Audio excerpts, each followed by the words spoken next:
ఈ ఉదయకాలపు వేళ వాక్యాన్ని వింటున్న మీకంతా నా హృదయపూర్వకమైన వందనాలు, దేవునికి స్తోత్రాలు. హల్లెలూయా. హెబ్రీయులకు రాసిన పత్రిక 6వ అధ్యాయం 14వ వాక్యాన్ని చదువుతారు. హెబ్రీయులకు రాసిన పత్రిక 6వ అధ్యాయం 14వ వాక్యాన్ని చదువుతారు. హెబ్రీ పత్రిక 6వ అధ్యాయం 14వ వాక్యం.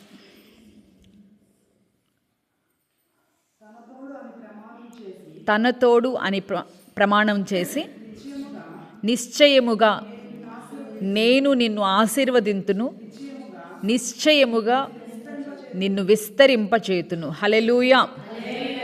ఈ వాగ్దానాన్ని దేవుడు అబ్రహాముతో వాగ్దానం చేస్తున్నప్పుడు దేవుడు తన మీద తానే ప్రమాణం చేసుకున్నాడు.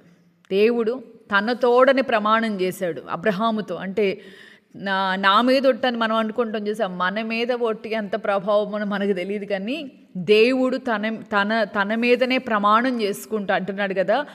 ఖచ్చితంగా, నిశ్చయంగా అనే దగ్గర ఖచ్చితంగా అన్నీ చదవండి. అక్కడ ఖచ్చితంగా నేను నిన్ను ఆశీర్వదిస్తాను. ఎవరితో చెప్తున్నాడు? ఈరోజు నీ మాటలు వింటున్నా ప్రతి ఒక్కరితో దేవుడు వ్యక్తిగతంగా మాట్లాడుతూ ఉన్నాడు. నేను నిన్ను ఏమంటున్నాడు? ఖచ్చితంగా. ఎంత చక్కటి మాట. నిశ్చయంగా అనే దానికంటే ఖచ్చితంగా అంటే ఎంత మనకు దగ్గరగా ఉంది. ఖచ్చితంగా నేను నిన్ను ఆశీర్వదిస్తాను, ఖచ్చితంగా నీ సంతతిని నేను విస్తరింపజేస్తాను. చప్పలు కొట్టి హల్లెలూయా చెప్పొచ్చు కదా. హల్లెలూయా, హల్లెలూయా.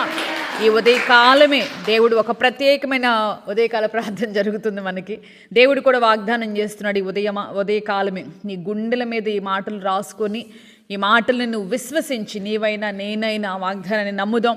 ఈ ఉదయకాలాన్ని దేవుడు అంటున్నాడు. ఆ రోజున అబ్రహాముతో దేవుడు చెప్పాడు. దేవుడు చేశాడా లేదా? మరి సంతానం లేనప్పుడు 65 సంవత్సరాల ప్రాయంలో అబ్రహాముని పిలిచి 25 సంవత్సరాలు దేవుడు అబ్రహాముని పరీక్షించాడు. ఒక్కసారిగా దేవుడు సంతానాన్ని ఇవ్వలేదు. దాదాపు 25 సంవత్సరాల పరీక్షా కాలాన్ని అబ్రహాం ఎదుర్కొన్నాడు. దేవుడు అక్షరాల వాగ్దానాన్ని నెరవేర్చాడు, నెరవేరుస్తూనే ఉన్నాడు. ఈ నేటికిని కూడా ఈ రోజున ఈ ఉదయకాలం దేవుడు నీతో వాగ్దానం చేస్తూ ఉన్నాడు.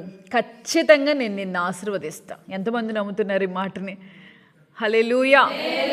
ఎందుకంటే మాట్లాడేది ఎలాంటి వ్యక్తి అయినా దేవుడు తప్పనిసరిగా నీ కోసం, నీ ఆశని బట్టి దేవుడు వాడుకుంటాడు. ఈ ఉదయకాలం నీతో అంటున్నాడు, నేను ఖచ్చితంగా నిన్ను ఆశీర్వదిస్తాను, ఖచ్చితంగా నీ సంతానాన్ని నేను నిశ్చయంగా విస్తరింపజేస్తానని దేవుడు వాగ్దానం చేస్తున్నాడు. అయితే ఈ మాటను అబ్రహాము జీవితంలో దేవుడు నెరవేర్చడానికి గల కారణం అక్కడే వ్రాయబడింది 15వ వచనంలో.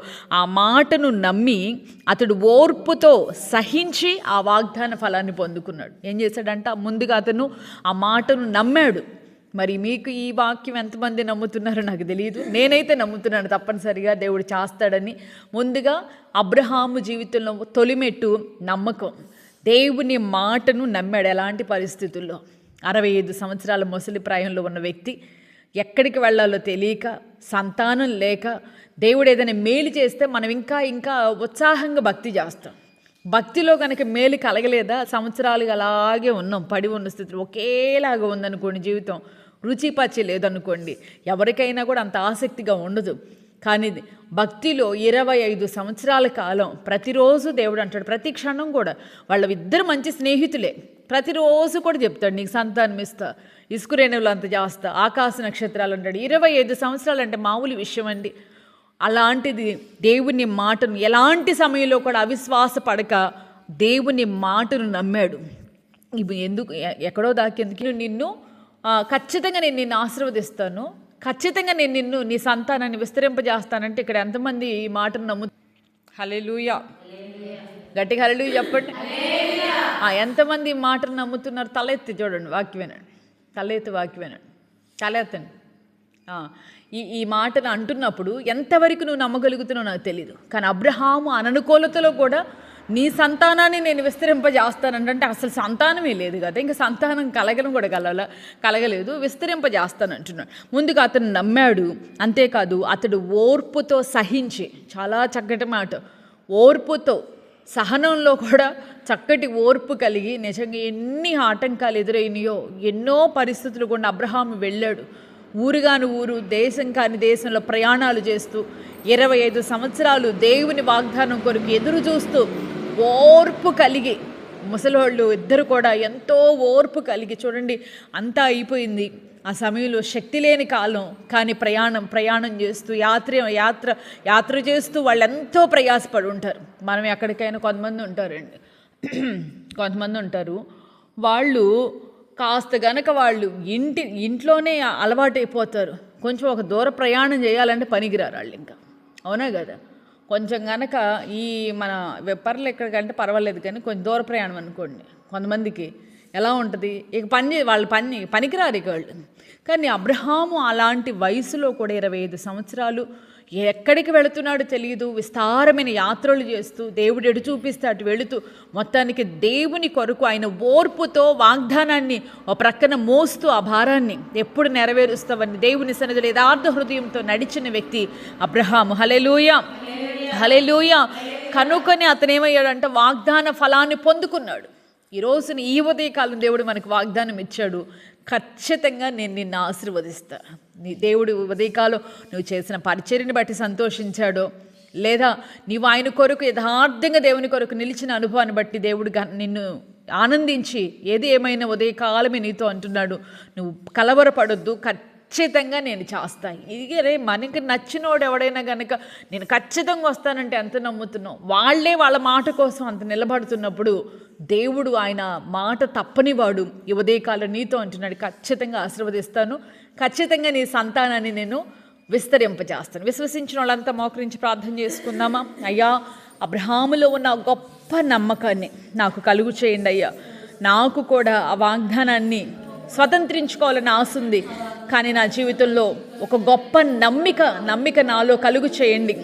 అలాగుని ఆ వాగ్దానం నెరవేరేంత వరకు కూడా మనలో ఉండాల్సింది ఓర్పుతో సహించి వాగ్దాన ఫలాన్ని పొందిన మన పితరుడైన అబ్రహాములో ఉన్నటువంటి ఆ గొప్ప గుణ లక్షణాలు మనం కూడా కలిగి ఉందాం. నిశ్చయంగా ఈ ఉదయకాలమే దేవుడు నీతో అంటున్నాడు, ఖచ్చితంగా నేను నిన్ను ఆశీర్వదిస్తాను, ఖచ్చితంగా నీ సంతానాన్ని నేను విస్తరింపచేస్తానని దేవుడు వాగ్దానం చేస్తూ ఉండగా కళ్ళు మూసుకొని ప్రార్థన చేసుకుని, పరిశుద్ధుడా, ప్రేమాస్వరూపి, నిత్య ఆశ్రయ దుర్గమ, మీరెంతైనా నమ్మదగిన దేవుడు అయ్యా. నిజంగా ఉదయకాలము ప్రభా, మీరు మాతో మాట్లాడిన ఈ మాటను బట్టి నాయన మేమెంతో స్తుతిస్తున్నామయ్యా, సంతోషిస్తూ ఉన్నాం. నిజముగా తండ్రి, ఆ రోజున మా పితరుడైన అబ్రహాము జీవితంలో దాదాపు నాయన 25 సంవత్సరాల కాలమునైనా అయ్యా, ఎంతో పరీక్ష కాలం, ఎన్నో ఆటుపోట్లు అయ్యా, శరీరం సహకరించి ఉండుందయ్యా, ఎంతో వయసు మీదపడిన ఆయన యాత్ర చేస్తూ ఎన్ని శ్రమలు అనుభవించుంటాడోనయ్యా. కానీ యథార్థ హృదయంతో మిమ్మల్ని వెంబడించిన ఇదిగో విశ్వాసులకు తండ్రిగా మారిన అబ్రహాము వలె మా జీవితాల్లో నీ మాట మీద ఒక నమ్మికను మాలో కలుగు చేయండి అయ్యా.